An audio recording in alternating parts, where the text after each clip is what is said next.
Welcome to SciSP, this is Cypher, and in this video we'll be reviewing Crash Bandicoot 4 It's About Time.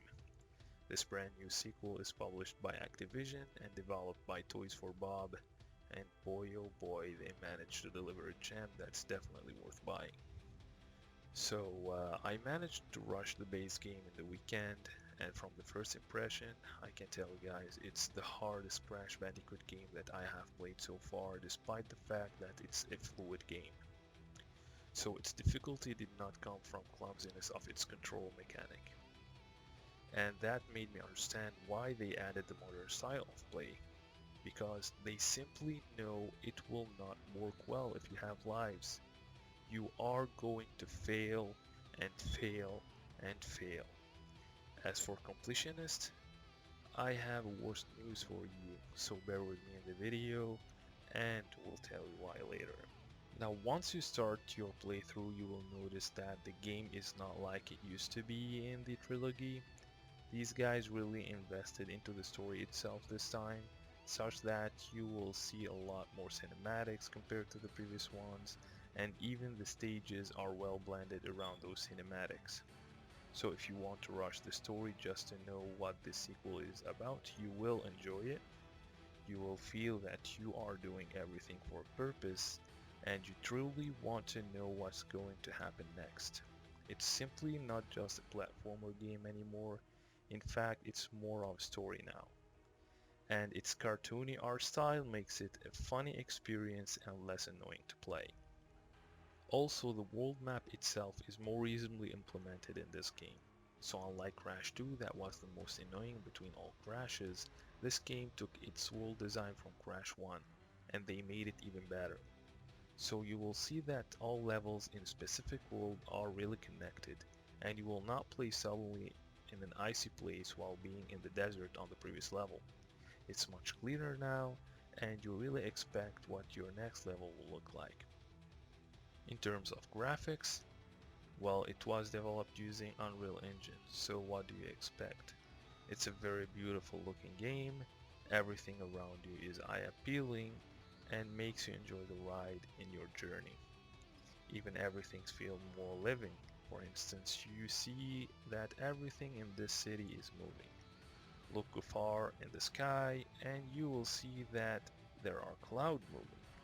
And not just that, when you walk beside an animal standing in the background, for example, you'll notice that it is looking at you and not just an image there repeating its animation over and over.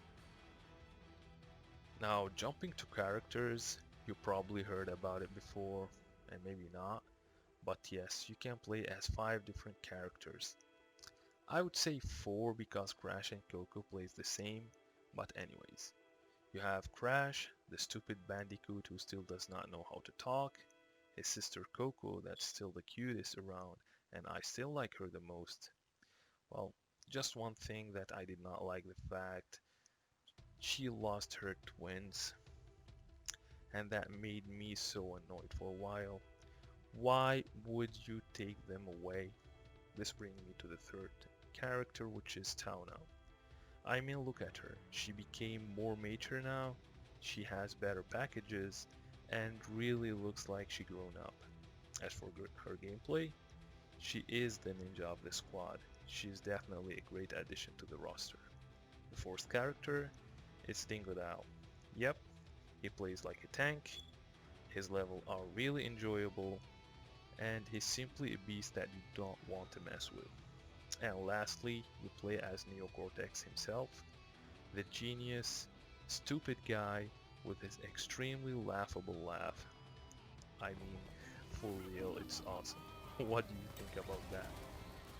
Adding to characters, you also have different masks with different abilities. So unlike previous games, where you only had Aku Aku to protect you, now you also have 4 different quantum masks with completely different and fresh abilities. So you have Lani Loli, the phase mask, where you can phase shift stuff to help you complete the level. You also have Akano, the dark matter mask that gives you unlimited tornado spinning, which helps you to reach unreachable places and even destroy iron boxes. Kupuna Wa, the time mask that basically slow time, and finally Ika Ika, the gravity mask that allows you to change gravitational pull, so from high to bottom and bottom to high.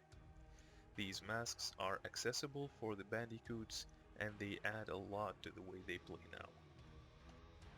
In terms of game length, well, if you just want to rush the base game, it will take you roughly 7 hours. That is, if you really know what you're doing. Just to be more specific, later down the road, you will never finish a stage from the first try. The game is hard, very hard, and you want to include how many times you are going to repeat a level to finish the game. This will make it roughly double the time that I just said. So yeah, it could take you up to 15 hours to finish the game, and that's only if you're a casual player and you only want to play the regular playthrough.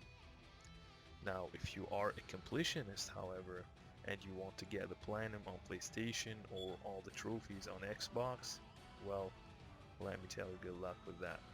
For instance, look how many times I have repeated this place in order to finish it alone. And I'm being honest with you, I have no idea how I passed it to the end.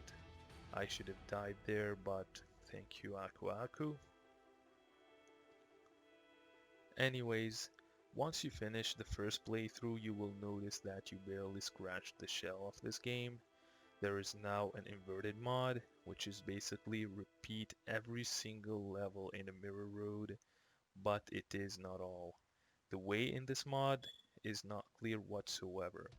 So sometimes you will be like a sonar, whenever you spin you will reveal the road ahead, or maybe a painter, so you need to also keep on spinning or the entire world will be white and basically you are going to fall, so on and so forth, so many other inverted for a single world. Sticking with game mods, well, there is also flashback tapes mod, where you unlock more level, really hard level, and that is by simply finding tapes during your walkthrough. What you need to keep in mind, that you should not die before reaching the tape location, otherwise it will disappear. Not hard enough for you? Okay, let me give you some more news that will make it even worse. Do you remember how we used to collect gems in previous Crash games? Well, now it's much worse. It's not just one gem that you collect by hitting all the boxes and a hidden gem every now and then.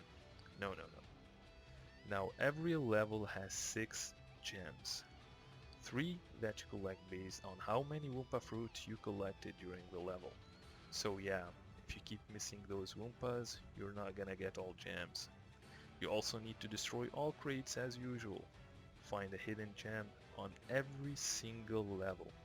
Now adding to that, you cannot die more than 3 times, otherwise you are not gonna get the last gems and you are going to miss it.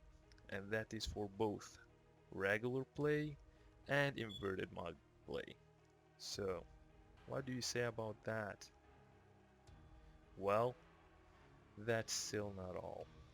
You also need to earn insanely perfect relic on every stage, which is basically finishing a stage without dying, not even a single time.